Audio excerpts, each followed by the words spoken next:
So this is my first video that I'm making, and I don't really know what to say. I want to make a series about adoption, being a birth mother, because I feel like all that's out there right now is a lot of stories coming straight from the adoption services.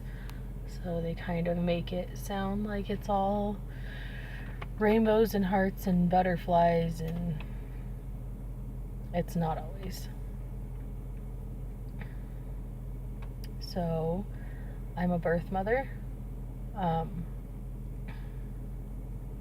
When my daughter was about 1.5, I gave her up to my mom because I was really depressed and I was scared of doing something to myself and my daughter finding me. And so I asked my mom if she would take care of my daughter for a while, and she was like, sure. She had no problem with that. She watched her anyways when I would go to work, and so she had her and I was not living in the house with them, and my depression got worse. I had severe bipolar coming out.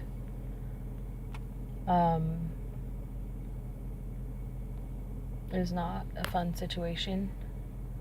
So through the time I started doing drugs, I was using pretty much whatever I could get my hands on. I never did meth. But I was very addicted to like pain pills and anxiety pills and that kind of stuff.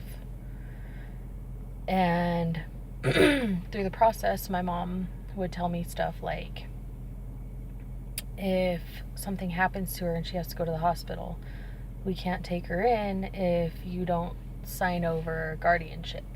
So I did that because I felt like I was trying to do the best thing for my daughter, even if I didn't have her.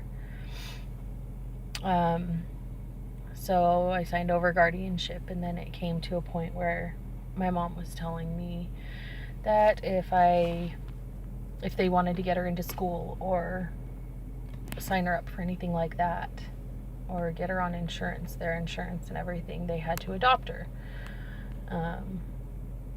I was honestly on drugs.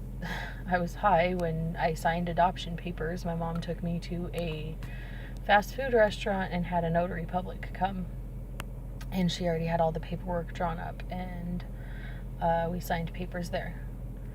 And for a while it was like I could still see my daughter. We also convinced my ex-husband to give up his parental rights because he didn't have her. He just had visitation anyways when we got divorced. So he gave up his parental rights as well. And anyway, so through the years I had contact with my daughter. I was allowed to call and talk to her or go see her. I lived in a different state at the time.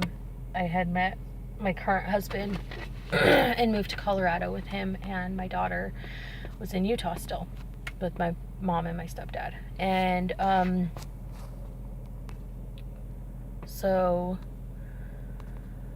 I was still able to see her and talk to her, but it was always based off of whether or not I was doing what my mom wanted. If there was something that she didn't like about my situation, then she would just cut me off completely. But it was kind of back and forth until about 4 years ago.